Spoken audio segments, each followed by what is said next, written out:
Hello, ladies. How are you? Hello. Hello. All good. Yes, I'm doing great as well. I would say that I'm in excellent mood as well. I think all of us are. Yeah. Yeah, we come together at the right time, hey.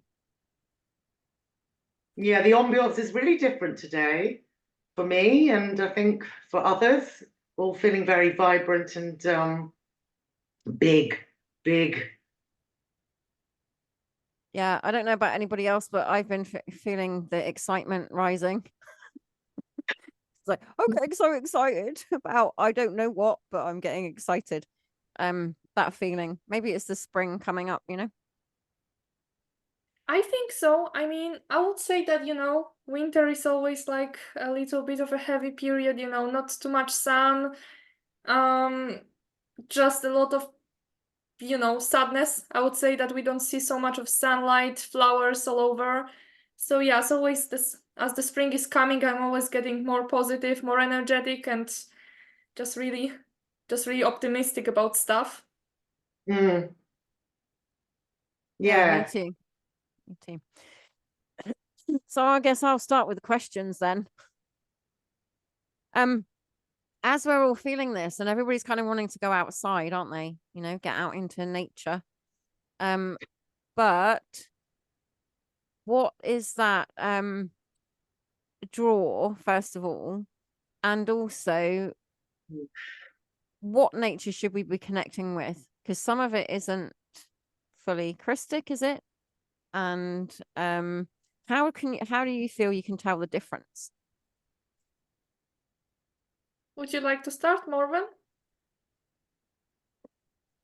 Well, I'll be saying something very, very simple because, as both you lovely friends know, that I'm feeling everything in the felt sense more than I have the knowledge that you guys have in terms of, geometry and architecture. So I'm feeling it like we were, I was saying to a friend the other day that they were always saying, like, just go into nature, just go into nature. But whenever I go into nature, I can feel everything in my body about, what's happened here. Why am I getting like a feeling of like constriction in some places? And although, I should be looking at a tree and enjoying this waterfall, there's something feels like, oh, I don't like the feeling here. I don't want to hang out here. I'm not enjoying the view. I'm not enjoying the energy. I'm not enjoying the ambiance. And then, of course, kind of programmed mind sort of says, but you're in nature, everything's fine. It's going to be fine, and actually it doesn't actually feel fine. All the sort of etherics that you can feel, it's like, and then you're ending up having to translate why it is you feel so not okay after having been out in nature, and actually particularly around water. It's like the sort of official line is how great people feel around water, tinkling water and this and that. And I've been with my human soma sounding, I've been down to local waters, singing with the water. But it's that way round. It's not the water's going to impact me. I'm attempting to communicate with the water to let the water know I exist and to bring some sort of tuning that is not so artificial as I see it. And that's the best way I can put it into words right now, because maybe like many of us, I'm finding it very difficult to language my knowings, and with the fear of like, is anyone going to understand what I'm saying? Or is it going to be dismissed again? And we don't get anywhere. Over I to would you guys. say, yeah, I would. The way I can kind of try to make everyone kind of imagine this is that everything is remembered. So just like our bodies remember the traumas we are going through, and later on they kind of kick in when we are experiencing something similar comparing to what we experienced in the past. Just like these places in nature, especially so-called sacred sites, they hold the memory of all of the rituals, of all of the wars, of all of the conflicts, battles, no matter how long ago they actually took place. So some of us who are tuned in with their bodies especially it's about feeling, not just about Yeah. seeing or hearing things, but feeling it in your body. There is a big sense of sometimes this discomfort taking place. Like you can kind of be in your forest and just enjoy the beautiful energy, but then suddenly you just turn right and you kind of cross on that pathway which feels a little bit darker, and then you start to feel very uncomfortable even though it's your local forest, but your body is trying to tell you that something Yeah. very uncomfortable took place in there. So all of these places hold the memory, and that's why the more we get in tune with ourselves, the more we start to feel it. And now it becomes very important whether you as an electromagnetic wave of frequency, whether you're going to attract that into your fields and let that also start to kind of pick up the energies of that place, or you will just kind of learn how to clear it progressively, or just choose places which just have a good energy where you can relax and charge yourself, because after all we are going out to nature to get some rest, to ground ourselves, right? While actually some places on the planet, some of them feel to me as if they aren't exactly connected to the core. So you also have to know the places where you can properly ground yourself, because it's not like everywhere you will be able to do it in the same way, right? Yeah. Yeah, absolutely agree. Absolutely agree with that. It's knowing where and when and how you can ground, and what are, I would term, safe places for you. And that's going to be individual, because we're all going to resonate with particular places in a different way, because we have a different encryption. For me, it's often left with the elementals. You know, those imprints are left in particular places where there's elemental disturbance. You know, so they're also having a hard time. You know, so when we're going out to play with the fae, for example, be careful which ones you want to play with, and not picking them up and bringing them home with you. I've had that a couple of times where they've, you know, wanted to attach themselves and just go for the few 100 miles back to my house, and it's like, well, no, you can't come home.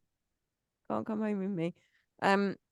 So there's a lot of disruption, I feel, in nature. It's not Yeah. as natural as we would like to believe. Absolutely. And I would say that this year it's been quite incredible, especially with the air element. You know, all of these huge winds in Europe, and like in my place, I live in the mountains, so that's pretty normal, but they've been really intense. And I was able to hear, just with, you know, you just tune in and you kind of hear that there's been two different sounds. One of them felt like it was the actual wind, but the other one felt very artificial, and there was this specific cracking sound, as if it was literally produced by some kind of a machine. And now, if we look at it energetically, at the air element, the air is always identified with the freedom. So if you start to reverse the air element, well, it's literally you imprison yourself pretty much. If you don't have your wings open, you cannot fly, right? So it's all about this element of freedom that they've been trying to block, as we start to awaken and realize, like, oh, the power is in me.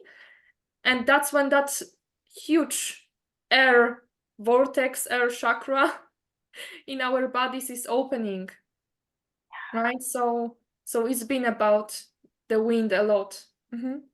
Oh, I Yeah. really feel that too, Olivia. I really feel that too. And when we had some really big winds, you know, in this little island, the UK, and like you said, you can feel and hear the difference between what is a liberating clearing of stuff that shouldn't be here, you know, and the other feeling of like, which is something really, again, I'm always just feeling it in my body. And telling that, you know, knowing the difference. And I just wondered if I could just add one small thing when you were both speaking about visiting places that mean different things to all of us, or like we have this, sometimes we'll feel like this is a place where I feel like there was a good thing where I was here as a good thing, and there's other ones that don't feel. What I kept finding really helpful for myself was that wherever I went, if I was making sound, that was a positive thing to do, because I was acknowledging with great spirit that I knew that something had happened here, even if I didn't have the full details. And this was not going to be covered over and swept aside again. So there was going to be perpetuation of suffering. It was, I would use the sound of my voice to sound out the atrocities that had happened, even if I didn't know the sort of written facts, you know.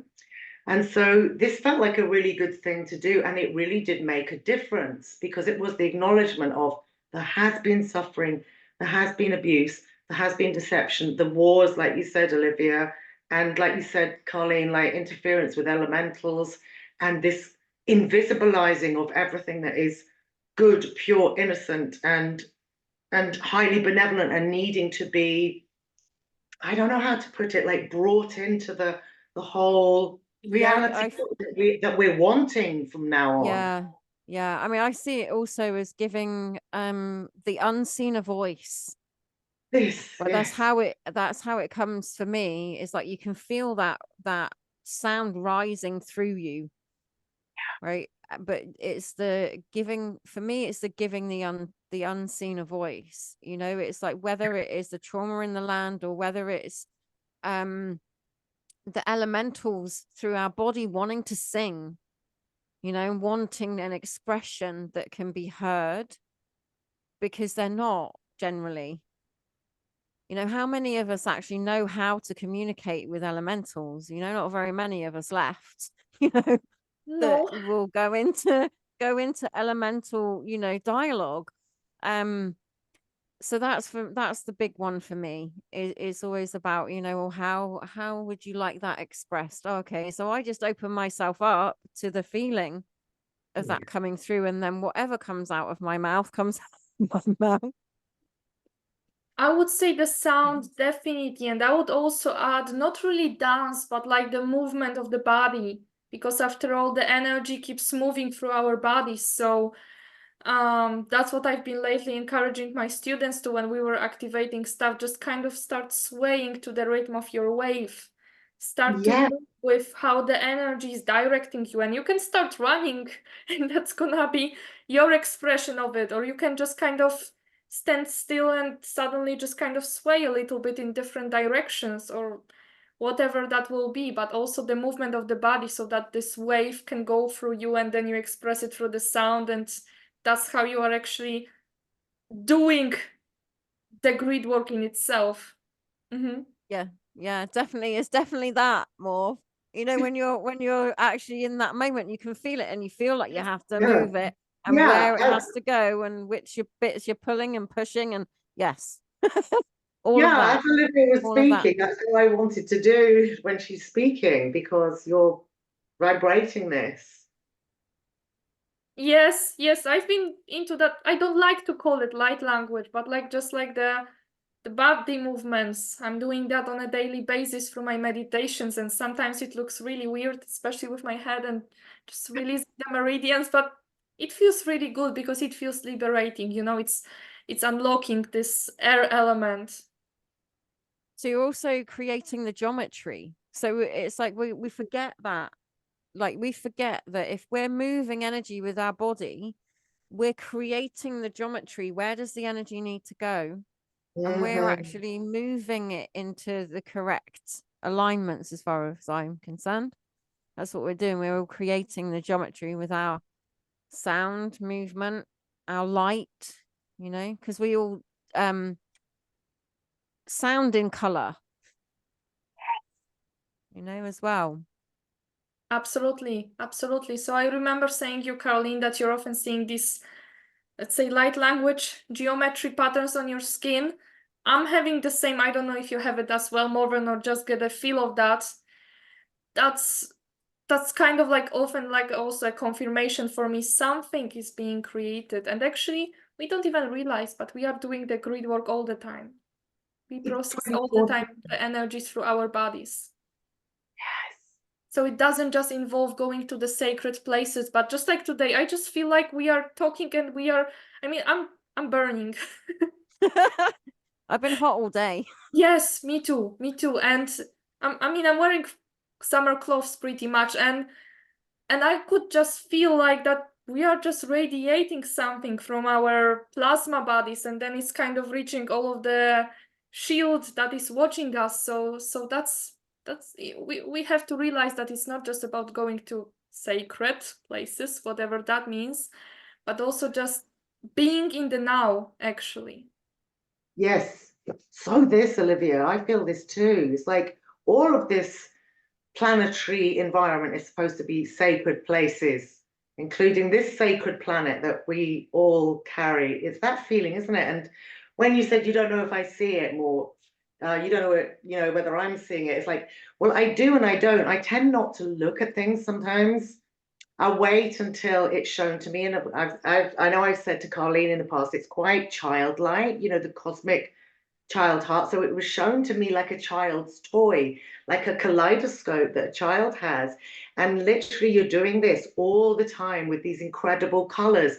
You're just turning something for more and more beauty, you know? And so it was just that was the hint, but I don't see it like Karleen describes it. It only sort of now and then giving me the hint, like what you're doing, you know, with sound and movement. And like you said, Oliwia, it's like when we start allowing ourselves like the actual movements that we want to make is so different because you know we can't fib to ourselves about sound and music on this planet so far, can we? Most of the music is like you know, with and you know, this horribly crept into classical music as well when people were recording because they decided, oh, you need a click track, a metronome. That is not organic pulse. That is not organic rhythm, is it? It's like it's a defined rhythm that is the box and the crushing, whereas we're all about the actual, you know. So even when people are listening to music, it's like, I don't know, it's like you have to find what music feels right to listen to, and our own sound is more meaningful because otherwise you're going to have your, you know, your sort of click track, the all go rhythm vibe, isn't it? Yeah, Absolutely. definitely. I mean, there's a even with things like the heartbeat rhythm, you know about that?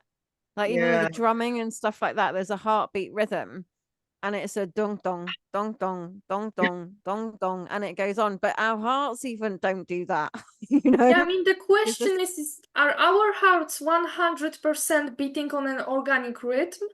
Because from my research, you know, there's like this specific labyrinth, you know, that they say it's reaching all of these 7 chakras, you know, it's like you keep walking until you get to that center. It's kind of like this labyrinth. I don't know what it's called, but you know, it's in many places all over the world, also in these sacred places. yeah, And then I read, because I'm doing that project, you know, about this geometry stuff, and I look and in that book it said that it's basically corresponding also to the heart rhythm, which is based on that specific scale, but it's actually a metatronic scale. And so if you're sensing shifts in your heartbeat, if it's beating faster or slower, don't worry about that because it's your body trying to attune to this different scale of the frequencies. Yep. And I think well, that's the other thing is like because we're all different, our own internal rhythm is going to be different. Yes. And so how yeah, our heart beats, how fast it beats for certain things, or you know, or how slowly we can reduce our heartbeat to is all going to be individual. So this one size fits all thing is just not, it's not how it is at all. It's not organic. It's just trying to be you know, let's all just plug ourselves into a machine. That yeah, kind and of that's the intention, isn't it? That's what they want, that machine beat, like you said. You know, it's like when you were speaking there, Karleen, I was feeling like, I'm so glad we're speaking about this, the three of us together, because it really matters, you know, to be able to speak about these things together rather than just to know it alone. And then, like, is anyone gonna, you know, can I say it on my own? It's more like I love this kind of sacred trio, you know, and in music, you know, all these triads and harmonies, because when you were saying about the heartbeat and the unnatural one, and we're like all different as well. And it's like one of my big bugbears is what everyone, not everyone, but people are being encouraged to do is to sit online with tune into hertz equals blah blah for your lower chakras and this, and you're just getting an unnatural metatronic or artificial intelligence thing where you're blissing out to something and you're not having your full spectrum being that is vibrating at all times by itself and wants to regulate into the full spectrum self. Don't you feel? Yeah, this is Yeah. absolutely. This is something that I teach in sacred technicians. I've done it for the last 3 years now. Is right. that I give everybody a single tone and I say to them, where does that fit in your scale? Right? Because your base chakra may be completely different to someone else. It may have a completely different color, frequency, or tone to it, and a completely different sound. So this thing of like, well, your base chakra resonates at this particular frequency and it's this particular color, not at all. Because to me, it's like a sphere. It's like, where on that wheel are you? Where on that Yes. spiral are you? Totally. And then working yourself out, and then what tones are dissonant with each other, what colors are kind of muddy. Mm. Yes, Because you're not. and when it comes to all of these meditations, like the third eye chakra opening or the base chakra realignment, I mean, it's so funny, right? And then you've got this 444 hertz music. I could never. Somebody would send that to me and I would listen it for like 10 seconds and I'm like, I'm over it. Yes. So, like, you find your own music for your own chakras, for your own lotuses. You need to tune in what kind of energies they have, where certain chakras in your body can actually be very much open. Like you can have your third eye open, but like a huge blockage in the sacral, right? Yeah. It doesn't have to go gradually. We kind of have different layers of the chakras as well, right? Also, Yeah. let's remember, as I've been lately saying, we've got the chakras on the front, but we also have it on the sides. Right. So I've been looking lately, I'm like, oops, well, this one is blocked, right? So you need to expand yourself in all of these different directions. The chakra has 6 different directions. We've got 6 directions, not 4. That's another type of the programming. You've got the north, south, east, west, and you've got the front and the back. So this is another thing to realize. So the sound needs to go through all of these different directions. So you need to find a sound that goes in 6 directions, right? And then it's gonna kind of create like a beautiful sphere around that chakra, and it will start to work like a beautiful reprogramming center. That's just what I saw. Just wanted to share that. And I think that also brings your work in perfectly, more because it's that about making that sound internally, right? So that you can emanate out from the core.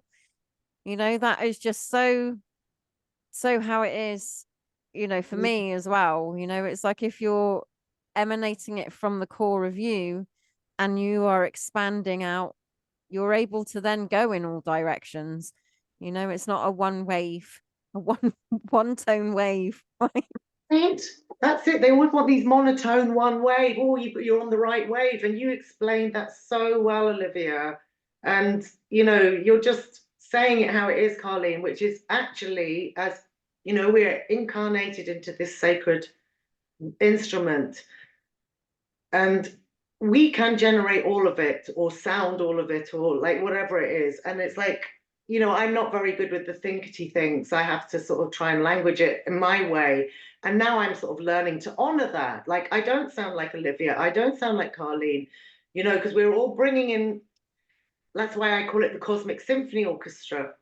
Otherwise, and you've said it before, Karleen, otherwise there'd be one of us, one giant sacred instrument, and it's not that, is it? And it's like, I'm really excited about blasting through some of the BS we've all had to live, aren't you guys? It's like, it's so lovely to hear one another when the memories start to come back and bring out the language of it, and then you feel this familiarity, like, I'm familiar with what's being said to me here. You know, it's very different from this force feeding in nonsense. There's it's an awakening of our own being, isn't it? Which isn't the facts and figures. It's like, hang on, we know all this. We know how to do this already. We came with this. We incarnated with this, you know, and this, I really want to hear what you both say about like the architecture of buildings as well, because it was like, hang on, is this like a fake sort of architecture? And is this the fake architecture of the human body? Because we can go into these buildings and make sound, because we need so much space in this realm now. We need all the space to sort of fully be here. And yet there's that feeling, isn't there, of no, you must fit into a space, like when you said, Oliwia, it's not a four, it's not that, you know, and then they keep pushing this. So there's also like on that front, from it comes back to the geometry again for me. So because we all have our own geometry, so when we breathe in and breathe out into the reality, we have our own sound, our own colors, our own template, and that is our geometry. And then when we walk into some other geometry, there's an interaction going on, right, between the tones in the geometry that you're carrying, the cymatic frequencies that you're carrying, and the space that you're walking into, that can shift and change your perspective, right, or impact your perspective, right, and drain your energy. It's like you yeah, for me it's like we're walking geometry, all of us. We all have this kind of internal external geometry, and however we're navigating life, you know, and whatever we're coming into contact with is all part of that. Are we going to walk into, you know, a particular building? Supermarkets are the one that I generally use, right? Because the geometry of supermarkets, it's not the lights or the advertising or anything else that you're being attracted to. The geometry of the building, as soon as you walk through the door, right, if you allow it to affect you, will make you go and buy things you do not need, right? That's what they're designed for. Yeah. And you'll go wandering around the aisles, and the reason that they go up and down like this is try to confuse you from where you think you're going, right? You're walking a labyrinth around the supermarket, right? Absolutely. Absolutely. I mean, I got so confused yesterday myself, but I was just repelling that with a mirror. But it's like, you know, I went for like a hallway. I'm like, what did I actually come up for? And it's good that I wrote down a shopping list. Otherwise, I would just keep wandering around the store all the time. So I never looked into it this way, but that does make a lot of sense. Like for me personally, when it comes to feeling what has this divine shape, it's been always this dome shape of a cathedral. Like that's what I'm always seeing in my plasma body projections. I loved it when I went to that dome cathedral in Florence. I mean, it just feels divine to me, this divine shape and this Tartarian stuff as well. I mean, this used to be powerful frequency generators. So these dome shapes, this feels like this Christic geometry. Yeah, absolutely. There was a post that Ian Parks put out a couple of days ago, I think, about York Minster, and the cloister, I think it is, where the dome ceiling is. That's Tartarian and Christic, and singing in there was amazing. Singing in there is amazing. If you're how can I put it? Aligning yourself with the tones underneath what they're trying to program you with. Yeah. There's a difference in and you'll probably pick this up more because you'll probably hear it. Right? You ever get that like dissonant thing Oh where you can yeah. hear like a double tone? Like Oh there's God. a tone that kind of runs above it, and you're like, oh, that where is it meant to go, you know? And then there's another one that's actually underneath, which is like the pure tone. Does that make sense to you? Oh yes, oh yes. Thank you so much for mentioning this because I really struggled the other night on People for People radio to express what I was trying to language about this stuff. Because you know when you start to feel like, right, enough's enough in this incarnation, this stuff has to come out. And then it's like a sort of tsunami which you can't handle, and then you can't get your words. That's how it is for me. It's exactly that, Karleen. So where even when one note is sounded, whether it's a human voice note, you know, whether we imagine we have good voices or not, whether it's coming from us or an instrument, you know, another instrument, a violin, a cello, a flute, whatever, you know, an organ, even one pitch of a note sets up these beautiful sympathetic resonances. So you'll hear the octaves and you'll hear also these what we call chords, you know, so you'll hear the root, the third, the sixth, with bringing in, you know, the architecture again, and Oliwia saying about the sixth and, you know, the dome shape, like, you know, so that's, that's real. It's hard to put this into words. But as you said, you can hear an interference in this where it's like a discord, but it's not just a discord. It's like, it's worse than a quarter tone. So it's not like there's not the correct architecture of the sound. It's getting squashed, and there's like, not just the word's worse than discord. What is the word?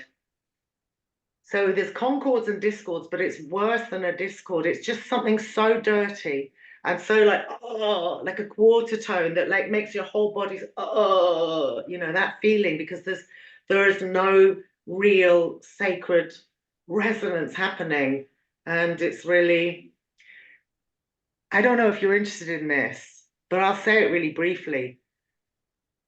In the history of some of the stuff that's happened to the music here, like, you know, what should be sacred sounding and sacred vibrating, there came a time where certain characters on the planet decided to break down the sacred architecture of how music and sound works as well. So they started cutting into the octave and chopping into all the pitches that we can hear and sing that are good for us, and made them into smaller than quarter tones. And then they called it serial music or 12-tone series. I've only just started speaking about this because I can't fully language it in the way that I think would be helpful. Do you know what I mean? As opposed to going into, well, the scientific theories are, because I'd rather just get it out in the everyday language, but they've chopped into pitch the way they try to chop into this realm. Like I'm feeling a Hadron Collider kind of vibe, you know, as opposed to St. Basil's Cathedral with colours and onion shape, like you said, you know, both of you. So it's like they are smashing all the time. They are trying to, it's like the broken mirrors, isn't it? They're smashing stuff up, they're smashing it, they're pulling out every single thing that should be whole in its correct vibrational frequency. And I don't know if I've expressed that very well, but you know what I mean. That does make a lot of sense. I mean, the way that I kind of feel it is that, you know, it's like the sounds, they also create spirals. Like, you know, it's not Yeah, just like a sound like, but it's actually creating like a spiral. Everything is creating these spirals. And now when these sounds are getting chopped off, as you said, the spiral is starting to get more and more contracted. And it's, you know, being really, really yeah, tight. And it's becoming this Fibonacci spiral, right? And then I actually feel that, you know, it's been the sound, the sonic technology that started to distort our planet. And not yes, just human beings, but as we were talking, it started to distort the nature. I mean, the main reason for why, you know, so many people support this flower of life stuff is because they start to see it among, you know, the nature and everything following that Fibonacci scale. But let's think logically. If we got distorted, if we Yeah. are so distorted on different aspects, then why not the nature either? Like, right? The trees are also sometimes dying and starting to get degenerated very fast. I mean, we have these images of these huge trees being cut, and now we think they are mountains. Well, some of the mountains are actually these huge trees that were cut off. So if we look at it this way, these divine proportions have been distorted. And now that happened because of these sonic technologies, these technologies of sound, and not every sound can be heard, right? Yep. We used to hear a lot more. But again, I also feel that, an aspect of this sound being distorted and twisted, in my understanding, some people, when they hear this high pitch stuff, they can start to hear more of these infrasounds, right? And the ultrasounds. They just don't really have this apparatus in their body developed yet enough on the physical level to be able to hear certain things coming in. So that's how they started programming us. And now that started to get to nature and pretty much twist the entire reality and create these terrible torus fields that are pretty much also creating these compacted waves where the wave is closed in an environment and it's not coming out to the source, and then the source is returning that amplified wave, and that's how this beautiful symphony of the spheres is pretty much singing all the time, but we don't hear it anymore. Yes. So well said, Olivia. Thank you. Yeah, absolutely. Yeah, that was beautiful. That was a beautiful explanation. Thank you. Yeah, really, really super helpful. And all of that this is what I love about being in togetherness, is because somebody else is going to say the memory that we know. And it's fantastic. That's why we are a symphony orchestra, isn't it? We're all picking out these other elements. And I'm sorry, Karleen, you probably have plenty to say about that. I'm just getting carried away here. Please, Karleen. No, you go. I'm quite happy sitting here listening to you actually more. Oh no, I feel embarrassed. But it's just when you were bringing all that up, Olivia, but the way you're saying it, which is how I feel it too. And it's like,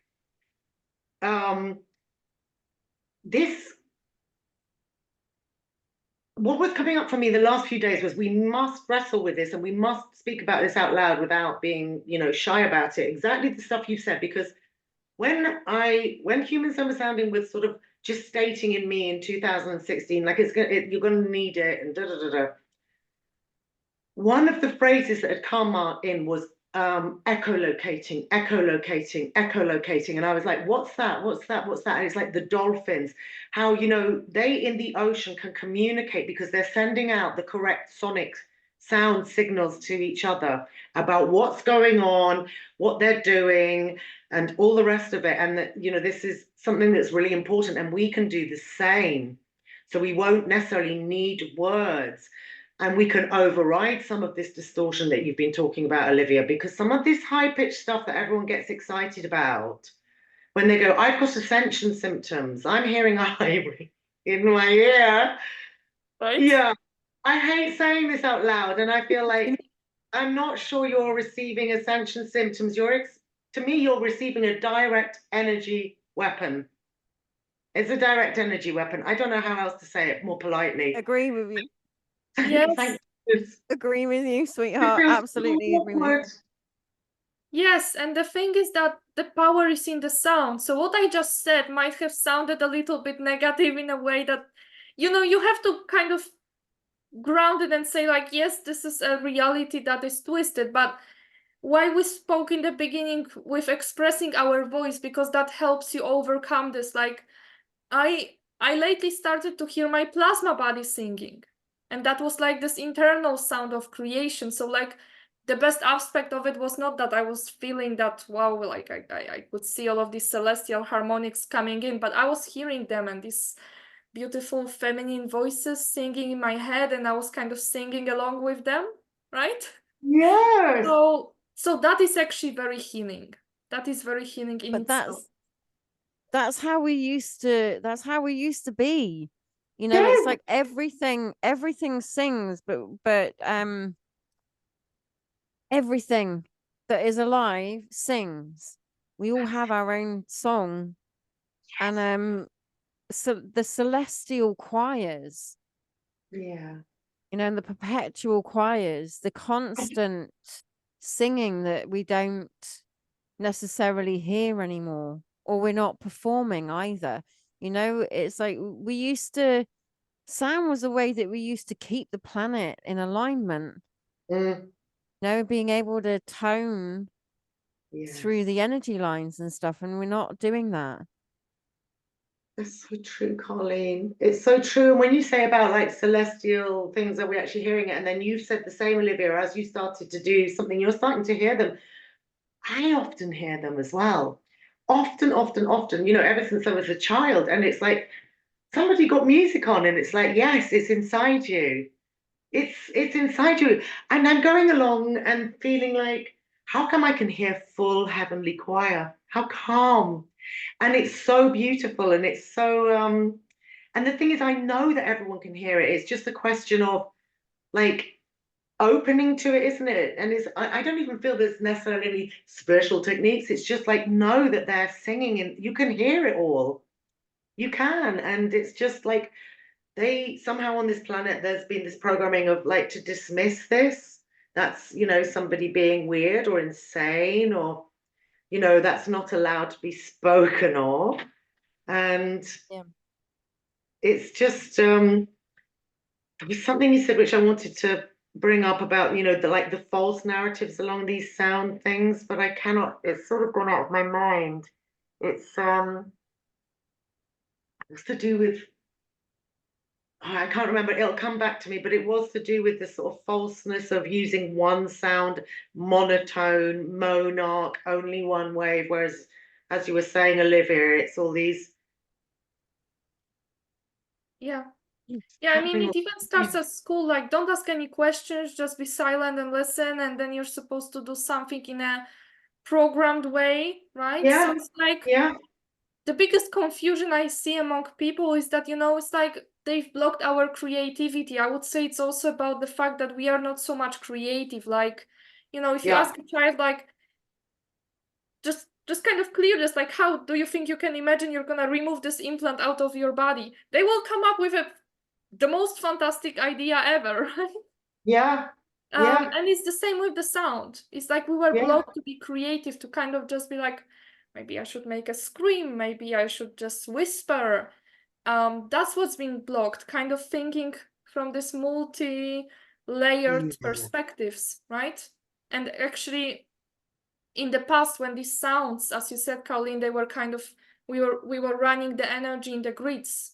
It was coming through our DNA templates, because the DNA holds our encryption that is expressed through the sound tones, through these different patterns. Yeah, so true. And I am so excited about your project as well, Olivia, because I feel like it's so needed because we've got all this false architecture out there all the time, haven't we?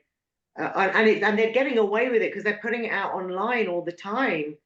You know, a false architecture. And of course, that's going in, isn't it? Like on some level, and disturbing things. I think that Yes. comes back again to the sacred sites stuff as well. You know, Mhm. what sacred sites are actually false Yeah, mechanics, you know, what is all the false geometry, where is it, and how come so many people are attracted to those this particular PowerPoints that are actually false geometry, totally. you know, for harvesting. And I mean, why people feel attracted to places like Mount Shasta, Glastonbury, or you see, we're pyramids all in hiding. Giza? Yeah, Why? Because first yeah, of all, you might have an aspect of yourself there. Second of all, you might have been involved in Metatronic teachings in the past, and that's why you're friends with Toph or Metatron, right? So these are Yep. the main reasons. yeah, Something wants you to come there and try to siphon more of your energy. So now try to ask yourself, why do you feel the calling to go to certain places? Or are you being influenced by a certain spiritual group, Mm. right? All But of I've these also spiritual found trips. I've also found that there's also layers of really not wanting to go to places. Mhm. Like with groups and stuff like that. We'll go through like soul retrieval and what places are you attracted to and what places are you repelled from. And that can Yeah. also be an indicator that well, maybe actually you need to go to the place that you're repelled from because there's an aspect of you still there that needs resolution, Yeah, So it's that's finding it for yourself.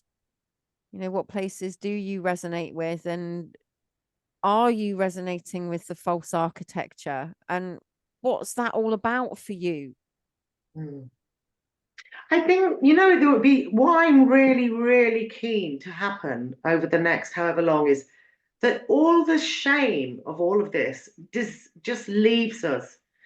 Because, like, whatever's happened here, I'm just longing for that shame feeling. Because, when people sort of say, we need to find out this, we need to find out that, there's also, I always pick up on this energy of like bad humans, bad fallen angelics, bad angels, like bad things happened. You need to be ashamed. And it's the sort of antithesis of that I want to keep seeding, don't you? Which is, like you said, Karleen, maybe there's an aspect of you stuck there. And also maybe there is, like you said, Oliwia, there's a Metatronic thing there. And you've been somehow infiltrated or implanted at some time, but it's okay, everyone. This is not the end of the world. We can turn all of this around like this. Or it's like our heart's desiring, our absolute longing. That's why sometimes I have to call it the child's heart, because I don't have the language that Oliwia has. I don't have the language that Karleen has. But that is not going to stop me, because we have our innocence and you can feel it. And it's like my heart is longing for this. I am doing it. I am willing it. I have my cosmic will. It's like being a child. It's like we are going to do this as a team, whoever we are. We're not going to feel bad about what's happened. We don't know who's done what and why it's all a mess, So it could be so. This is how I'm feeling today. And I think this is so amazing that we ended up spontaneously meeting because it's that vibe, isn't it? It's like, the symphony orchestra, the angelic choirs, we're here and we're ready and we're going to go for it. I'm sorry about the light. Shall I try and? You just You look look like a pretty very light glowing. being, so You do, you look glowing. yes. Yeah. Yes, that's beautiful. And I think that we've been doing that for too long, looking for the victims. That's what I feel like has been the case, like bad fallen angelics, as you said, bad humans, so it's either our fault or their fault. Yeah. Well, it's nobody else's fault. There's a point where we started to attract because of certain manipulations. Doesn't matter. Let's not look at it this way.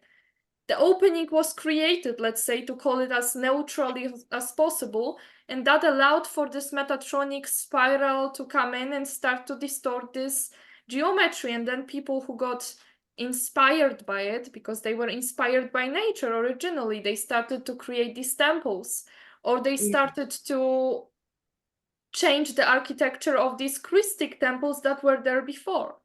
So if that's what they did, that we can undo that. Right? Yeah. So that's what it's about. And we are pretty much at this cycle right now, which is extremely exciting. So that's why I really like your title of your show, like this cosmic symphony of the liberation era, because we are in the liberation era. If not now, then never. So like, let's not look for the guilty ones or be like, well, it's been so long and I don't think I can change time. Well, yes, you can. You can transform it whenever you want. You just have to do it now. Yeah. You can do it whenever you like, but you have to do it now, right? Yeah. But I agree. I absolutely agree with you. I think that this is why why we're all incarnating right now, is because this is the best opportunity that we have ever had in order to enable ourselves to do that, to come back to who we actually are in our individuated expression. Yeah. And Yeah. then we can It's a create the collective as cosmic well. symphony. You know, it's like we can't create the cosmic symphony if we're all trying to stand in the wrong place. Yeah.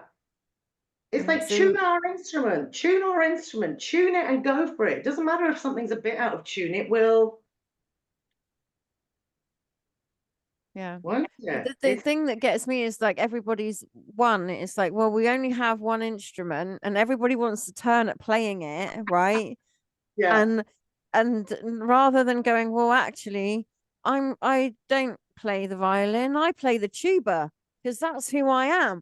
You know, it's like being able to be an individual, you know, and individuated expression with all of your internal symphony going on and bringing that into the collective harmonics. I mean, that's how it is for me.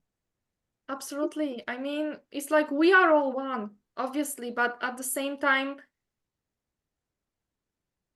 we have our individuation as well, and that individuated expression allows us to bring this variety of the source frequencies, because each one of us will express it in a different way. So that's what it's about. It's not about just saying like we are all one and we are gonna all sing in the same way.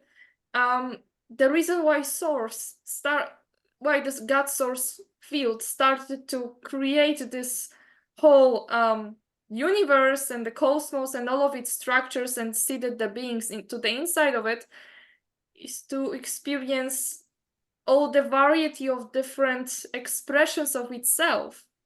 So we are all the expression of oneness, but we express it in a different way. So this is something important to realize. There's the collective, but there's also this lone harmonic that we tune into, especially in the realm where we feel this sense of separation, but actually through finding ourselves first, that's where we find this unity. Yes, Olivia, I love the way you've said that. I mean, I don't know about you two, but I always felt like from childhood, I was picking up the clues from early childhood of what we're supposed to be doing here. You know, everything was like a little clue to sort of put in a pocket. And it's very much like you said, Olivia, it's like, you know, that's why I often use, because my incarnation has been about sound and music, I often use that as the example because it's easier for me to say, you know, exactly what you said, which is in a symphony orchestra, there are so many different sections of the orchestra, but even within those sections, the violins, cellos, bassoons, tubas, whatever, there's all these individual players and everyone has their own timbre. It can't work without that. It's not like, you know, it's like you said before, it's like, look at what Source has created. Dolphins, birds of paradise, nature, human, cosmic being, human, or whatever it, like they're just labels, but the whole beauty of this celebration is just beyond words, isn't it? And that's what we could get really excited about, even though some, you know, they're trying to crush us and destroy everything, and everyone's going to be a pauper and a peasant on the land. But it's just like, no, we're not doing that. We're doing something else. We're doing this, you know, and then you can join in kind of vibe. Yeah, absolutely. I think that there's also like, so I've had quite a few dreams with like playing with elementals and stuff like that. But one of the things that's come up for me with like the lack of things, you know, the whole like, oh no, there's not going to be any food and there's not going to be any clean water and that kind of thing, is if we learn to dialogue with the elementals, right? They will guide us to find water. We can then have a dialogue about the waters coming through the soil, right?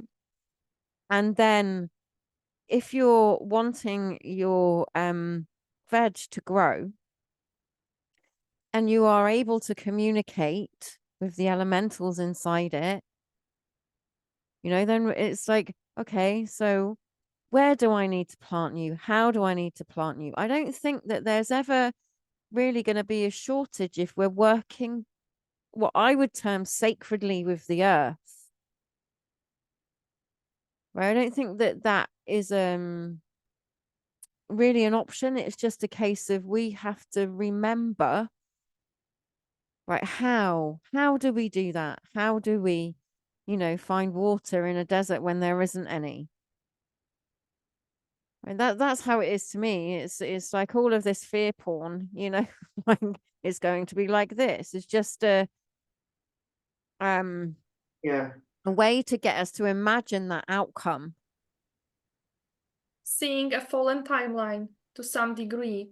While I think that if there was like a really big hurricane, and we are pretty much starting to have a weather in Europe just like in America with all of these crazy weather disasters, but if there was like a group of, let's say, at least 100 people gathering and starting to co-create with the air elements, speaking to the air to kind of give us the clearing but not the destruction, right? Yeah. It would be a totally different outcome. I mean, the elementals, they are sometimes, the rain is supposed to clear. It's not supposed to bring toxins to the ground like it does right now. It's actually supposed to kind of give back the life, right? It's supposed to give that energy that the plants need in order to get that. So like, this is the point. I think this is the point where we actually have to start working consciously with all of the elementals, with the fire, with the air, with the water, with the ethers, the conscious ethers. And again, ethers are like, well, I like to say everything is eternal because it's made of the ethers.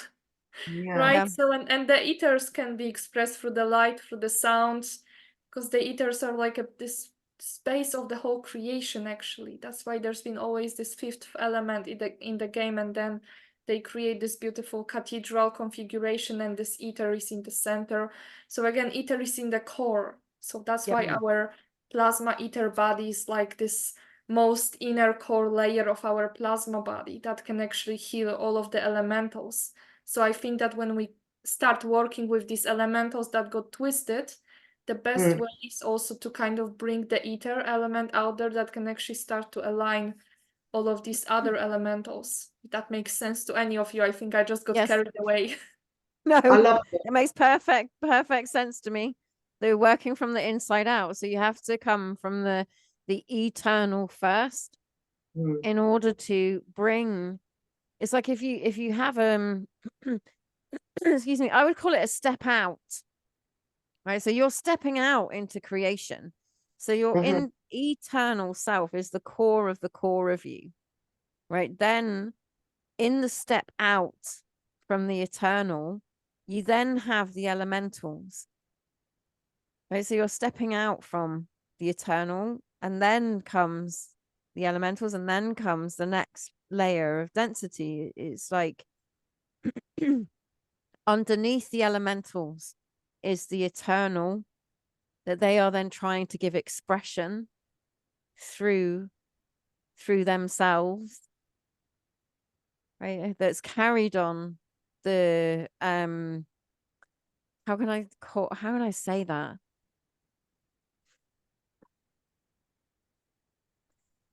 Carried on the waves, right, of that tone or of that sound light dimension. I can't get the words. Like you, more I'm struggling today with finding the words. If I could sing it to you, maybe you'd understand. Yeah, let's do that instead. These words, all the words, it's so hard, isn't it, with the words? But it's like when you were talking about it, Karleen, it was like all these, this is what I love about when we all sit together, because when someone's speaking, all the other stuff comes up that's available for everyone. I love that. And of course, the sort of false timeline or the fallen one, like you said, Oliwia, they want us to imagine that one. Then it's just like a horrible black void where only someone's supposed to speak and everyone's supposed to manifest a fallen timeline. But when we all sit together like this, there's all the information available at one time, isn't there? And you can see and feel all the things. Because I keep hearing the word celebration today. I keep hearing about celebrating, like what we're doing here. Like, isn't this amazing? Aren't we amazing? We can actually do this. There's nothing to learn. We've got it all inside. It's in the memory, in the cells. And I think it was when you were, what an incredible explanation, Oliwia, as ever. You know, blah, blah, blah, blah, done. Which is, you know, that eloquence and that virtuosity of being able to just draw it out. It's so exciting. But And you then know, go on, it's go on. like it's also you who make me do that, because it's like I woke up in the morning and I'm like, I'm so speechless today. In the morning I was missing words, but you can somehow return them to me. I don't know. I just have a vision of us kind of, Yeah, it's like we are in the mountains. It's like I think it's like a memory, and there's like this circular platform, just like as if it was on like a really huge mountain. And we are just kind of sitting in the circle and just like running the frequencies, and this wheel is spinning and it's throwing the energies. Kind of feels like I'm just kind of trying to downstep what we are actually talking about. And what I wanted to add about these elementals, because actually like I've been studying philosophy for 2 years of my life. That's been the only thing I was doing in high school. yeah. And all of these primordial philosophers that started to search, like, because they would, this ancient philosophy, they've been always searching for that primal substance that creates the universe, right? Yeah, And they would actually always search for the elementals, and they would kind of fight it's fire, it's water, until someone finally came and said, well, it's all of them. And actually, exactly. all of the elementals are like a downstepped version of it these days, right? So everything has been created by this elemental kingdom, but nothing, but it feels like these ethers are like this glue that is kind of merging them together, mixing them into different forms, right? So, because that's the best way to describe it. I don't know. So for me, it goes out like a mandala.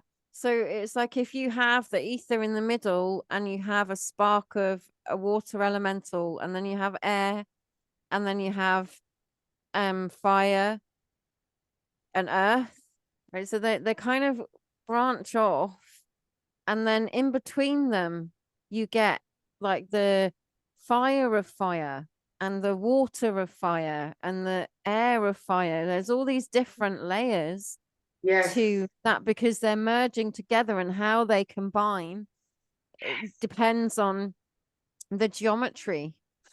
Back to geometry again. And the sound, actually, the sound of how they sing together. So true, Karleen. I mean, I'm really loving hearing this because this is feeling like confirmation. Because you know how I always go, I don't know anything, and no, no, no, no, no, no.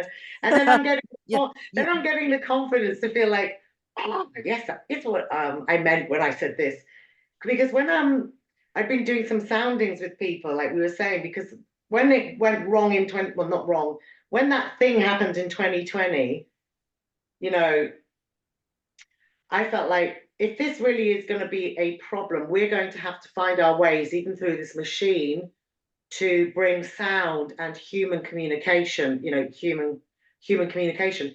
And when I was doing these soundings with people on the internet and inviting people to come, I found myself when I was like doing the sort of welcoming us both into the space, you know, and I was finding that words were just coming naturally. And it was like, we are welcoming ourselves into this space. We are held. We are welcome on this planet. We are held on Mother Earth. We are safe. We are wanted. We're needed. We're necessary. We are precious. And, you know, it's all okay, you know, sort of feeling. And I was feeling like, oh, I can't believe I'm saying things like this, you know, considering I'm feeling a little bit like this.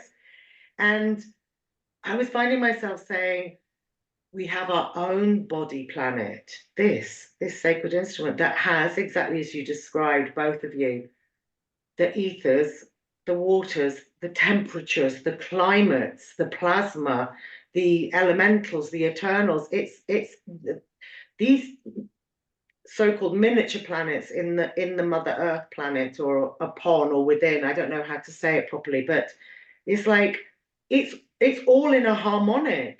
It's all in a harmony, isn't it? It's not. But obviously, we know there's some weirdness happened here in Discord, but it's just not such a big deal. We can do it like that. We can really do it like that. And this is just a tiny thing, because sometimes when I listen to other people speak, I feel like one thing I always want to like bring out is I am tired of people making emotions and states of being the taboo. You know, I'm tired of that. It's not right for me. And it's like we do feel all the energies and frequencies, and then later on it has a silly word on it like fear, grief, overwhelm. You know, they're just words, aren't they? And it's like I don't want a taboo, that feeling that goes through me that I could, that feels like, because it could be fear or it could be joy or excitement. Who cares what the silly word is? It's coming. It wants acknowledgement. It wants to be expressed. It wants to be integrated, etc., etc., etc. And so when you were saying about the three of us together, on the mountainside, I just got this really clear picture of me, slightly childlike, going, I'm frightened. And it was being perfectly okay to say, whoa, whoa, because there's no taboo in it. And that feels so precious somehow to me, you know. Yes, it's absolutely lovely, and indeed there was like you all like look super childish there in that in my vision. We are just singing the harmonies, but that's how it's supposed to be, the three of us are on the same platform, right? Yeah. In the PFP. Definitely. And I think that we just kind of matched perfectly in a sense that we can speak whatever we want and nobody could really stop us from there. Like I'm just gonna joke sometimes and say I'm just telling stories about a planet because I'm later putting it out on YouTube, but obviously I'm just sharing my perspective. You take it or not. And from my experience when I was having my sounding with you, even though we did it through the AI, I told you what I was seeing. I was kind of seeing that this was like a meeting that was taking place in other spaces, just like we do it right now. So people come together, right? And that's the best thing about it. Oh, so true, Olivia. And it was the same when, when you and I were sounding, Karleen, it was like, this is the point. We can't do it alone. It's not just a solo voice needed on the planet. We need the duetting. And I must admit, I really have enjoyed the soundings with you guys, and the feeling afterwards of feeling so, because if there was anything clunky, it's all moved, and then there's that high joy feeling like, I exist. I feel my nature. Yeah, absolutely. I loved our session. I have to say, I love our sessions with each other all the time. Me too. But it's the sounding thing, because for me, as Olivia well knows quite well, I find it quite difficult to be physical in the body. So having the sounding with you really helped me, to actually get more into bringing myself actually here rather than I'm all right up there, But So I true. had the same. I had the same.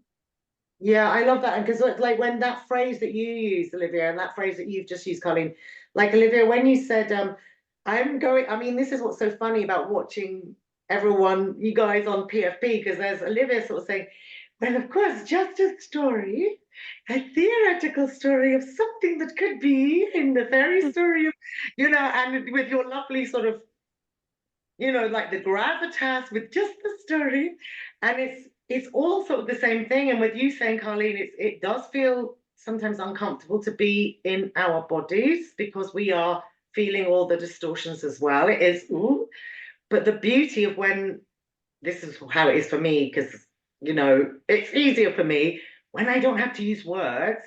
I can communicate the theories and the stories that Olivia's beautifully bringing out without anyone saying, but you said this and you said that, and now I'm going to pick at your words and it's all going to be destroyed. So this was like, to me, it was like a fail safe. This is a fail safe.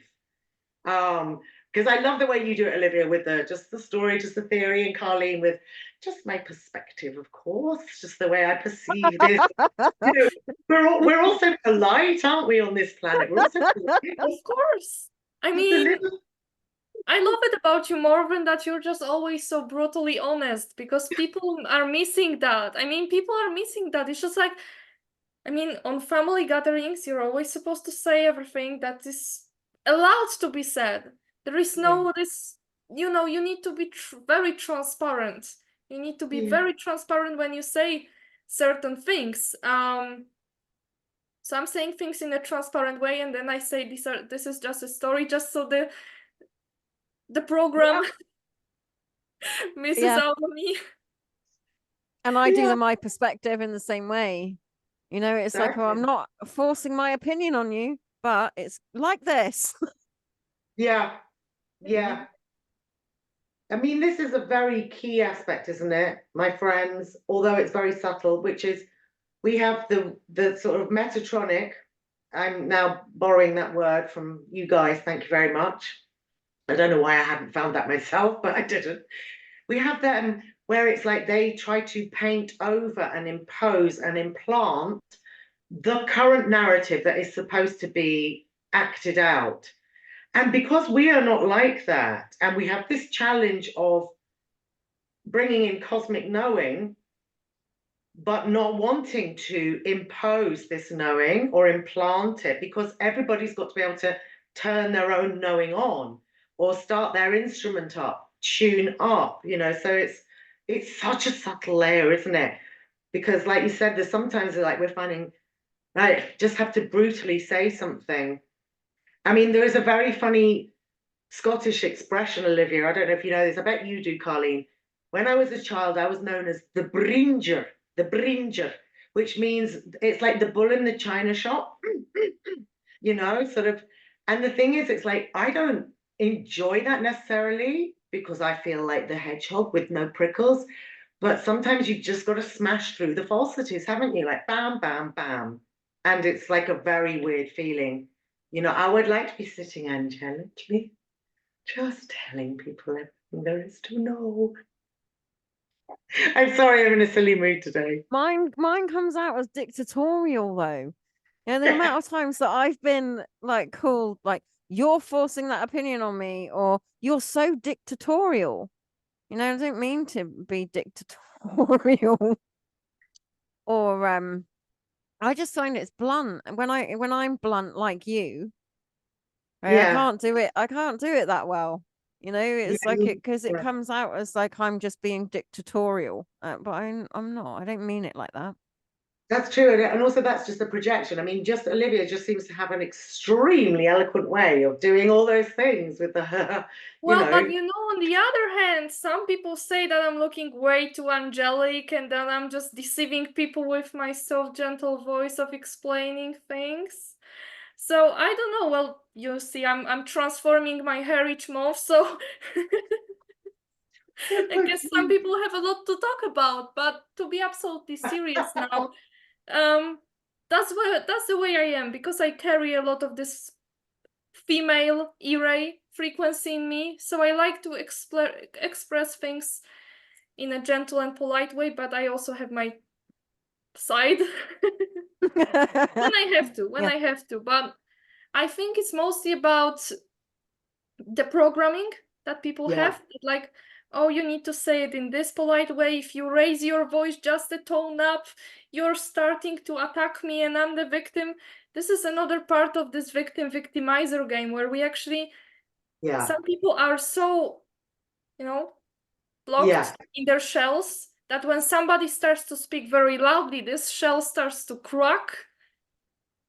And they start to be frightened because they start to come out of this shell and be like, oh, so that's the way she's describing it. That's how it really is. And so she starts to get a little bit, you know, this individual starts to get scared because the truth starts to come in. I mean, many people start their awakening with fear of all of these manipulations that they start to be aware of. And then they realize that, oh, it's actually about, you know, all of the things we talked about today, with the sound, with expressing yourself, with going beyond the distortion, because you always can. So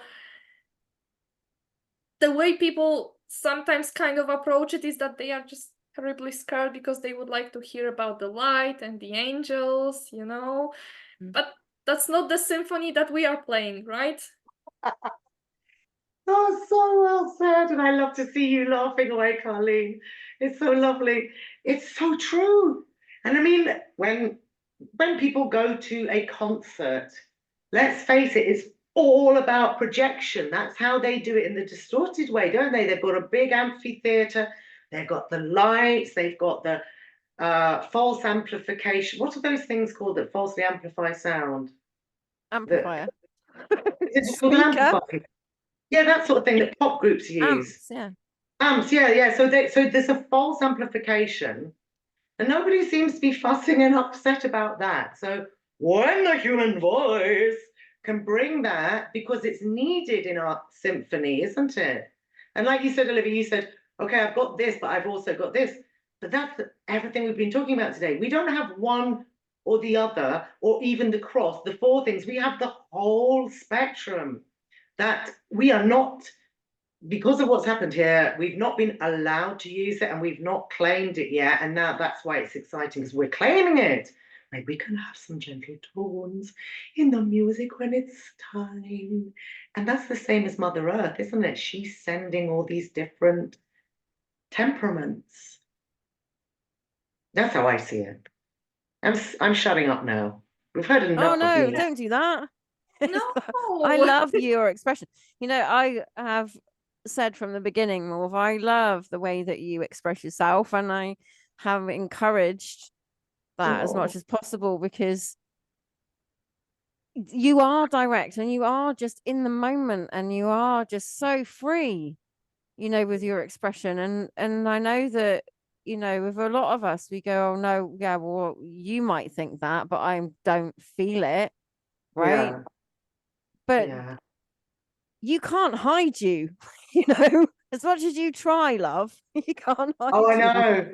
I know it's really true. And actually, to me, that you've also made the most beautiful, key, subtle point, which is, and we've talked about this when the three of us met before, which is, hang on, here's two females, here's two cosmic beings in female form that don't hate me and recognize me and are infusing and encouraging. And that's the same thing, because it's like, we are here to infuse one another, you know, with the breath of God, as it were.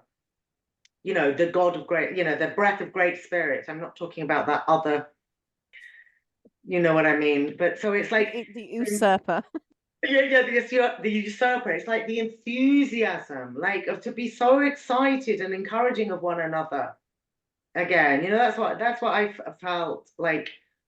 Super. Thank you, Great Spirit, for sending me Karleen and Olivia right at the moment that I needed to re-meet them. You know, and it's so lovely to experience that, because the distortion is about knocking people down, isn't it? That's what the distortion wants. That everyone needs to be reduced to a pulp instead of coming out. Yeah, yeah. Absolutely. But we do that. We also do that to ourselves, though.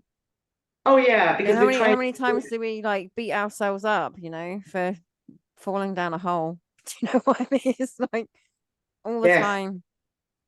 Self-guilt, self-sabotage.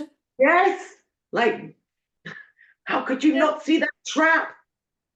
Yes. Do you know what I've yes. been oh, itchy nose, sorry. I've been talking to students recently about like the whole karma drama thing, right? Mhm. In this whole belief that you get what you deserve, right? Oh, Do you, it's not that. You get what you believe you deserve, ugh. right? So you're the one with the belief. So you get what you believe you deserve. So you're drawing to that your own consequence because you Yeah. believe you're a sinner, right? A bad human.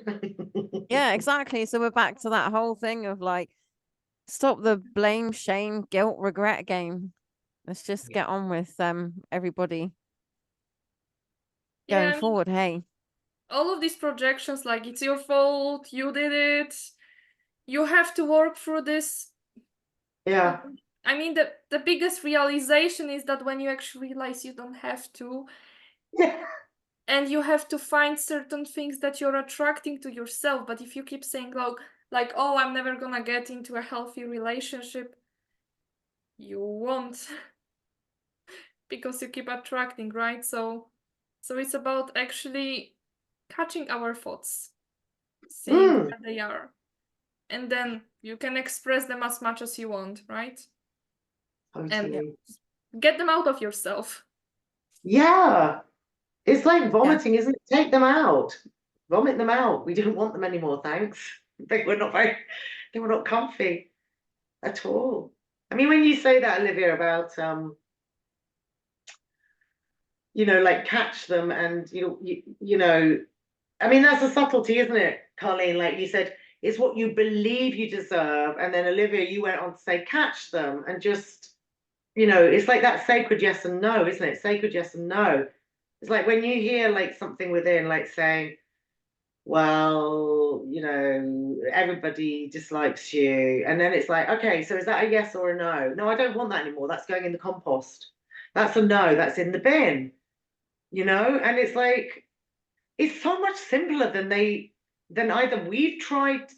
It's like so much simpler than the complexity somehow. There seems to have been some terrible entanglement instead of like the child heart, like in the sandpit, yes or no, this mud pie, that mud pie, It's like I always have to feel it like that because it works for me, that feeling of just playing as a child. And I really hope we bring that in more and more. So it's like a really good thing. The other thing, like you just remind me of Faye all the time. Every time we kind of come together, I'm just like, oh my gosh, I want to go play with you. Can we just go play? I like forget all the seriousness. Come on, let's go, let's go. Yeah. And the Faye, like we are so serious, right? We take it all so seriously, Yeah. right? And it's about going out into nature and trying to find the Fae. Yeah. You can't do that if you're really serious. Yeah. Right? I mean, we have to approach all of this with a huge dose of humor. I mean, just like we think that all of these angels, they're like serious, hands in praying position, and we have to kneel and just, be obedient. No, we don't. And they are actually having the best sense of humor ever. I mean, it's just like, I'm weird sometimes. It's just like, I'm gonna be just in my world, and suddenly I will start laughing out loud because they just made me laugh. Yeah. My guys. So they are lovely, and it's like you're kind of the embodiment of this joy that we should all have. Yeah, let's have more of that. Let's have more joy, right? Emanating more joy in the world. I think that's a really positive thing. It will make it easier anyway, even when it's like the tough shit. We're all going, oh yeah. At the same time, it's like, actually, can we laugh about how bad it has actually been?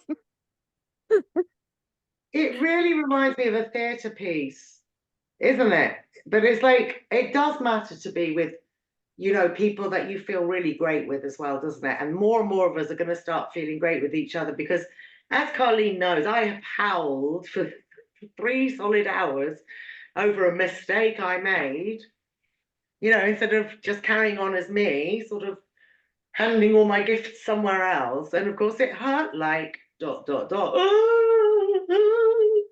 there's an element of being able to do that, but it's quite theatric in a way. It felt really real. The hurt felt really real, the devastation. But now, because I allowed that and I had a friend that was willing to hold space, now it feels theatrical, like, like, oh, you hurt me, oh, like, and then just. Yeah, but at the time when we're in it, and this is the same for everything, right?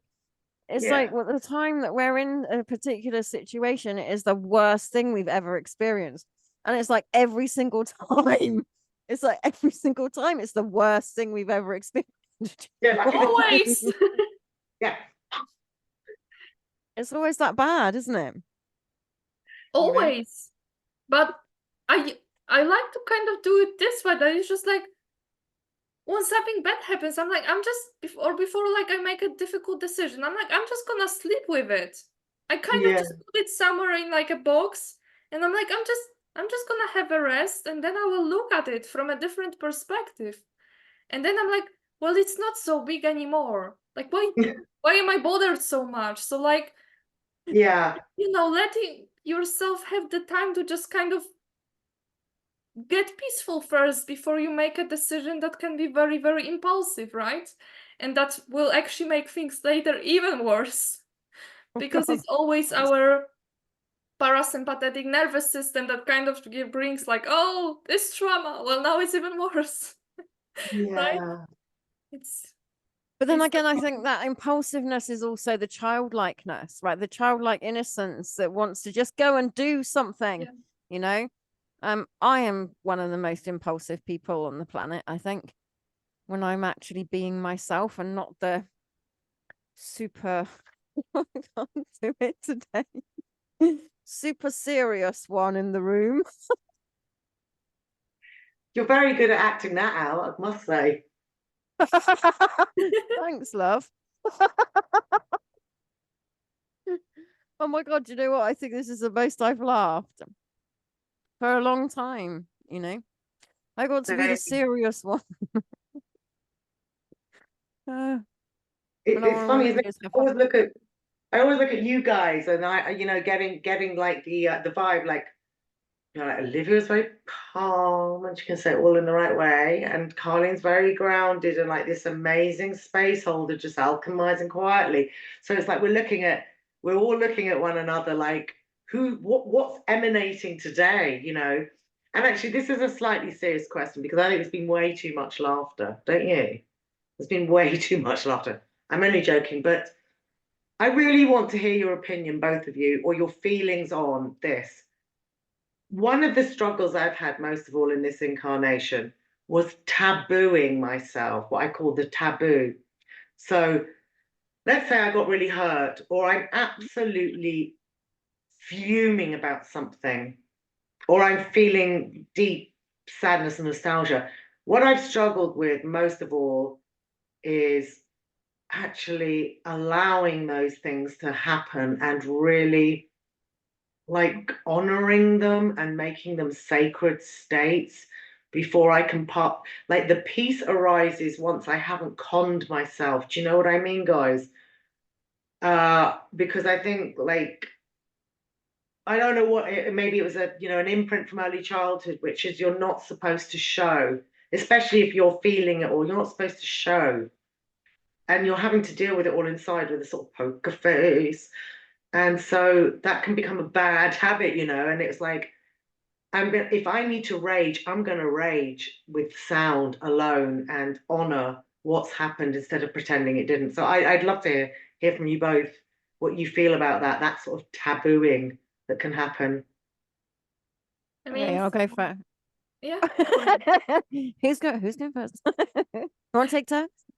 You can go first. Go ahead. Okay. So for me, it was the don't say anything. And again from a very early age of like, I'm gonna do a show about lying at some point Yeah. like soon, and I keep putting it out there because we have all lied from the Mhm. beginning of our incarnation about who we are and our expression Yeah. because of this going up against taboos, right? Yeah. You can't do that. You can't be a spiritual person, especially, and do that. You Yeah. can't say that you're from an abused background. You can't say you were raped. You can't say, all of the things that have happened to us in our experiences, and they're not all negative things. But that shutdown of like, Yeah. no, you can't, you're not allowed to say it like that, and that's why I appreciate you both so much, is because you are so direct and so transparent and so honest. There isn't anything hidden with you, Yeah. and that is how I want to be as well, is that I don't we have conversations kind of on the back of things, and I tell you everything. Do you know what I Yeah. mean? And it's like, and I know you tell me everything. And I know that if you kind of went, you know, oh my God, are you sure you want to do that? You know, because you'd see a bloody hole before I fall in it, you know, Yeah. and not afraid to go to pull me up on stuff. And I think that's another taboo with friends. It You know, is. it's like you'll see someone just about to fall down a hole and you'll go, oh no, well, I can't say anything to them. Right. And it's Yeah. just like, I wish that people did, you know, I wish that we could all just be so upfront and honest and just point shit out to each other and go, oh, yeah, don't know if I do really want to do that, you know, but we've all Yeah. had to kind of navigate everything on our own. Pretty much. I don't know about you, Olivia, but like for me and Yeah. Maud, we're kind of a different generation and we've kind of had to figure it all out, you know, on our own with little Well, guidance, really. from my perspective, um, from my perspective, I'm gonna try to put it into words because, well, I think I'm the one who's starting to lose words right now, so I will do my best. What you said about lying, as I said in the past on one of my shows, like the truth is the frequency that is moving forward, that is pretty much like this harmonious, beautiful Christic energy, right? Creating the Christic geometry.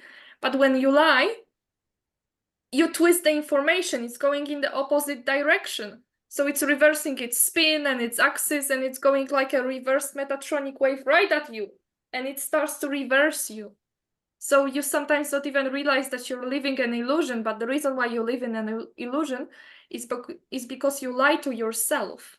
So now all of this taboo stuff, they are like filters on yourself, right? That you need to start releasing. And once you start releasing them, you start to realize what you feel about a certain topic, because you may not like it, and that's okay. You don't have to speak about it if you don't like it, but don't treat it as a taboo topic, right? That you're just gonna say like it doesn't exist. That's the thing. Like people say like, well, Yeah, right. I would rather just live in the consciousness where it doesn't exist, but I just prefer to live in an illusion and don't know about all of these scary things. But and on the other hand, you cannot keep scaring yourself with them. You cannot just be in fear.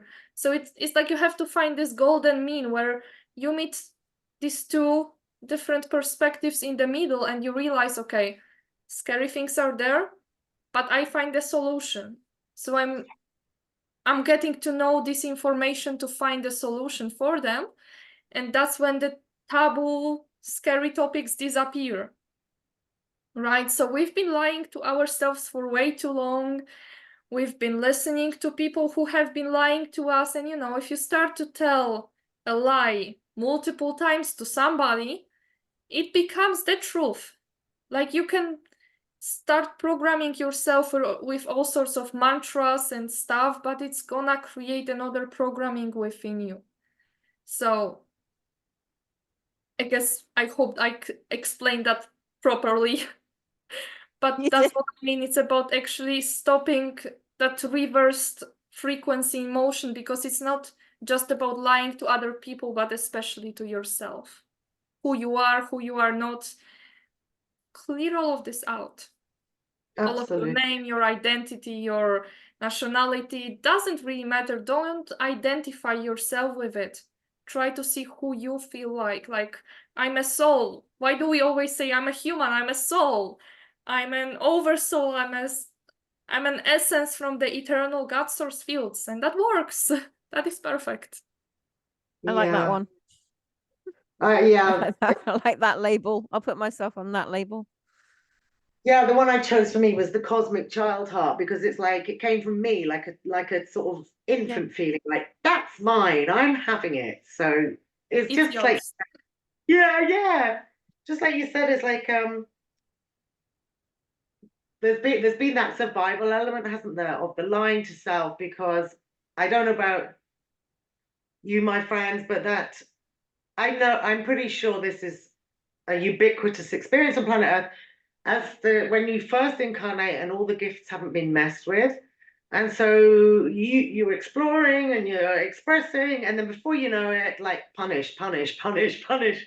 And even just calling out an ordinary thing results in a punishment. So there's always a punishment. And so, like you said, we have to then start sort of like giving half truths to ourselves because it's too painful to show up as self. But now, since 2020, we were shown that game is over. That's the beauty of 2020. Although it's frightening for some, it was the gift we were waiting for, wasn't it? Like, because it's like being on the orchestra. It's like being on the stage. You've been tuning up, but the conductor did not go.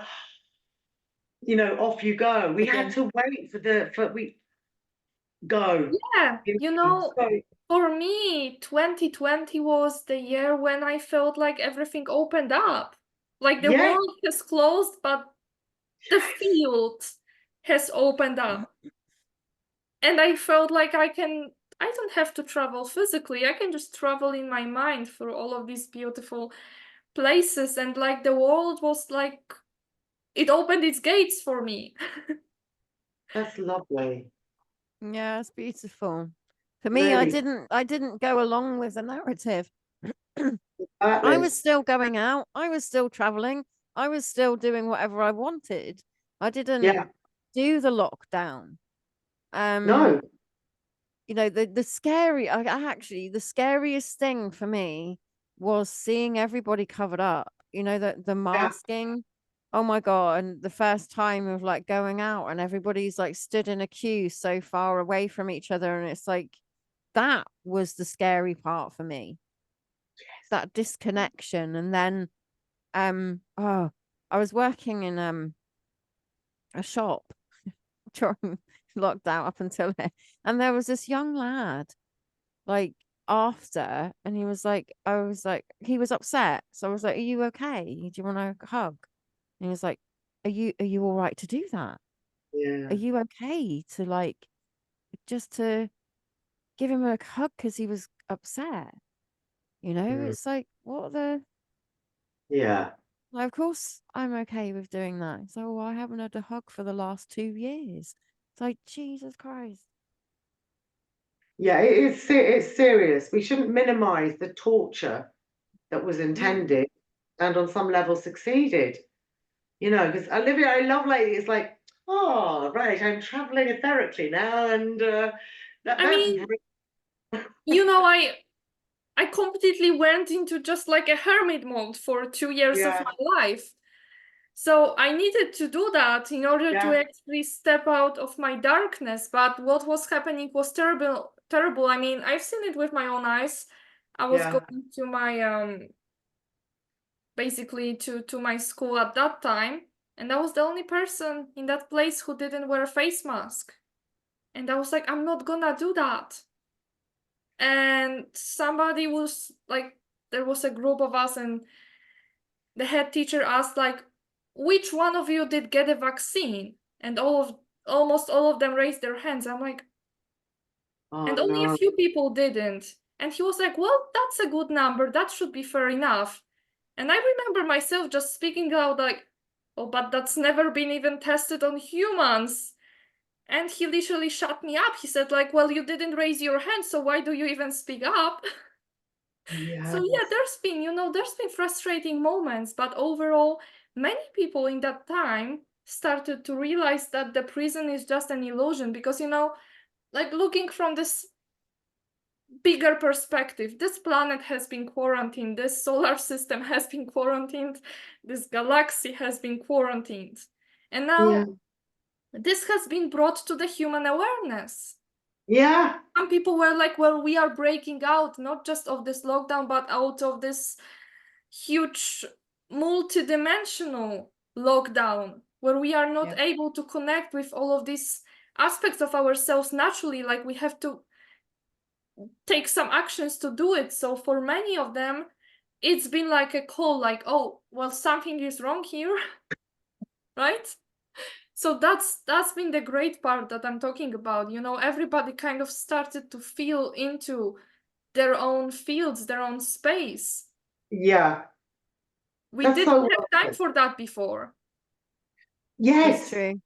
That is that's why true. there's Yeah. always that blessing and curse in a marriage, isn't it? Like, yeah, it's like, although it's well, I call it the and it's and. You know, we've got the trauma, we've got the lie, you know, the biggest lie ever told to humanity. Come on, surely. Because they didn't decide to do it somewhere else. It's like the whole planet, like, you know, you called it quarantine, Oliwia, and I'd always just called it like the captured realm. And I like the more names we have for it because they need to become everyday as well. Because I saw loads of so-called well-known ascension teachers, and I know that they'd heard me saying this on my own little, just on a Facebook thing. And I was watching them go on their own channels on YouTube and saying, people are saying this is a prison planet. This is not a prison planet. Da, da, da, da, da, da. You know, so they were misleading people. And I don't even think they were doing it on purpose. It's just they couldn't face saying it. They couldn't face saying it because it seems to be a taboo again to say, come on, it's like a concentration camp, a labor camp, capture ground, da, da, da, a shopping mall, whatever. You know, no biggie, because we will change it, won't we? And that's what we're here for. And I mean, I hope that more and more of us just speak. How can it be we live in a realm where people can speak in everyday tones of voice about the sun or the shopping they did, but we can't speak in this everyday? This is what I want to happen. Don't you know? That's how what I really, really want so badly. This should be our 24/7 everyday conversation, not a special opportunity. No, that's a shame. I agree with that. Absolutely. And so that the more people can join, you know, just kind of share their perspectives, you know, talk about all of this stuff. That's what many people actually kind of are missing for this normal context where there's no Yeah. taboo topics, as you kept saying. Well, everybody is free to share their perspective, and this is respected. Yes. Yeah. Oh, that is what. Right? Oh, yeah. Yeah. That's what we Yeah. all need, isn't it? And that's what we're doing, isn't it? We're insisting upon it. Yeah, We're we're making it out here. happen. Look, sorry, guys, look. You know, we're all out here pouring our hearts out, you know, telling you all of our opinions. Where the hell are you? Come on. You know? So what are you waiting for? Sorry. Do you feel we're just beginning to warm that up for ourselves as a team human on the planet? Because it's like, I've said many times, there's like this really tricky juxtaposition of like, I need to bring my tones out, and I'm going to because I feel like committed to that in this incarnation. I'm not going to renege. I'm not going to waste my incarnation. But I also dying to hear everyone. That's why I enjoy listening to, you know, both of you, because you're saying the bits that I don't have to say there. This is so important. You know, and it's this like, I'm loving hearing this. I'm loving hearing this. I just feel great after an hour of listening to Karleen or Oliwia. I don't need to think about anything like, did I make notes? Because it's like, it's completely, you know, like it's getting the tuning up, like the instrument is vibrating again. And it's like, I do want to hear people, what I don't really want to be lectured by people that are talking programming. You know what I mean? That's the difficulty, isn't it? Because they I always think lecture, don't they? Say again, Oliwia. I say they always lecture you, don't they? They don't allow for this discussion to take place. Exactly. So They don't let an organic blooming of the actual sacredness of the moment happen.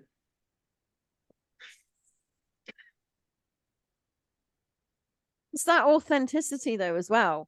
You know, I think that if you're uncomfortable with being authentic with yourself, you're not going to do it in front of other people, are you? You know, whereas I think that, you know, we have such an amazing relationship between us, you know, that we can do that and feel quite comfortable, you know, and we're quite comfortable with our own authenticity that we Yeah. will just say it, you know, Yeah. whatever it is. exactly. I mean, I love just like, you know, Karleen, you asked us in the beginning before we started the recording, like, how have you been? And suddenly, you know, it's just like each one of us sharing our crazy stories.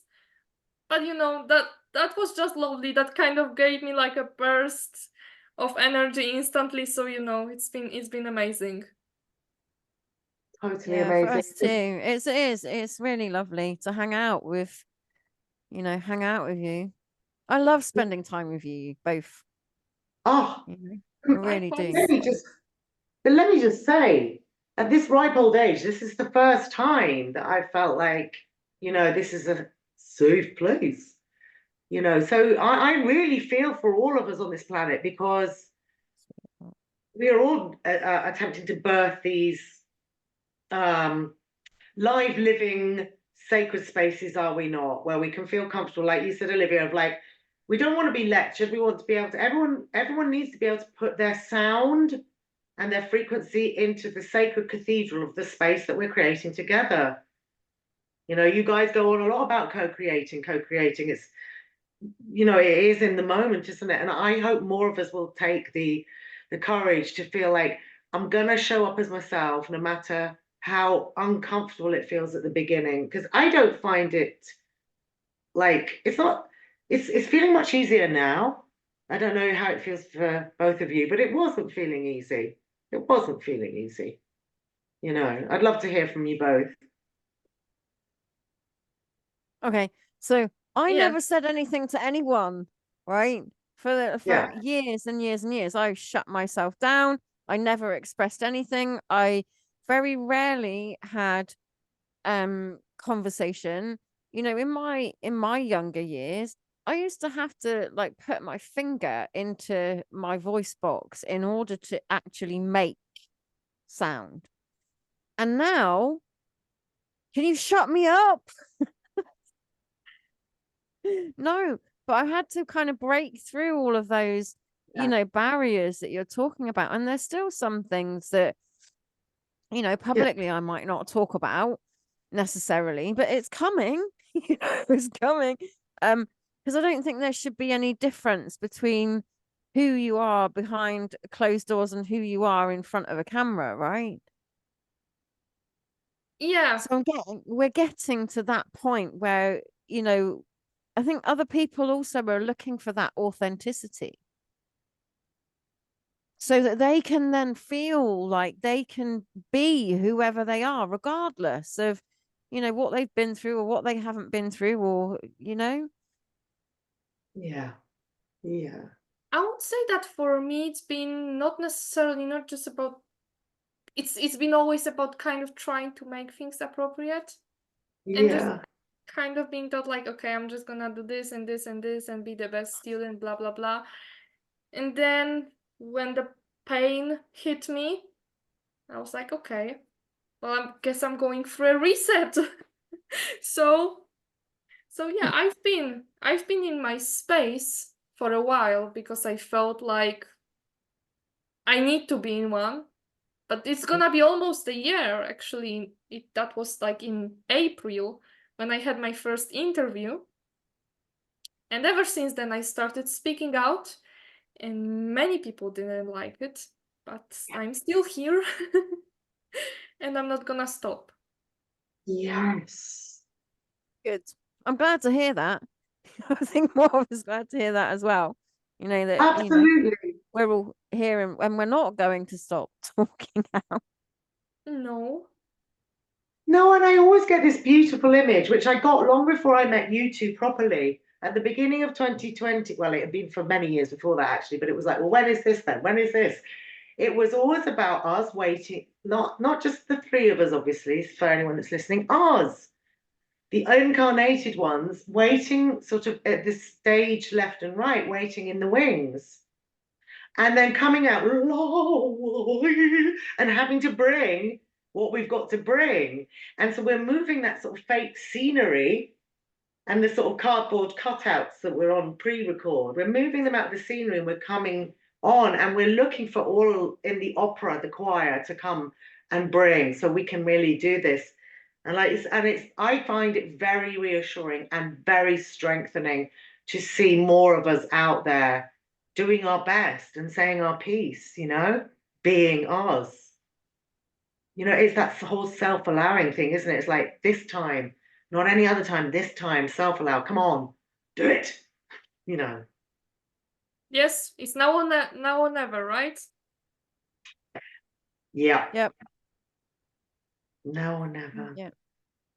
So it's been so lovely co-creating with all of you today. And I just have a feeling we definitely need to do this again. I think so. We're just Absolutely. getting warmed up. Yes. Yeah. Definitely needs to be a regular thing, I think. Yeah. You know, where we're all coming in and discussing what's happened during the week, because so much goes on. Hey. All the time. Ah, yes. It's been absolutely wonderful to co-create with you both. I love you both massively, and I'm going to say that public. Same. You know, and Same. we'll catch up with each other soon. Hey. Yeah. Absolutely. Yeah, I want to thank you both. It's been such a treat. It's been a healing experience in itself. It's been so joyful and uplifting. Thank you. And really, really thank you to anyone that's listening, because the hearing of things matters as well, doesn't it? Yeah, definitely. Absolutely. Well, from me, thank you as well. It's been absolutely lovely. I mean, I think it's been beyond the expectations. And this laughing therapy has been really releasing. So thank you so much for that. And well, I do believe it's gonna be also very healing for all those that will be watching this. So thank you so much for tuning in, and I guess we will see you soon. Yes, thank you, everybody. Love you. See you in the sandpit, everyone. I just love you so much. You crack me up. Anyway, okay. Oh, all right. Take care, ladies. Loads of love to Take you. Loads of care. love to Bye. everybody who's watching. And we'll catch you all again soon. Take Yeah. care. Bye. Bye.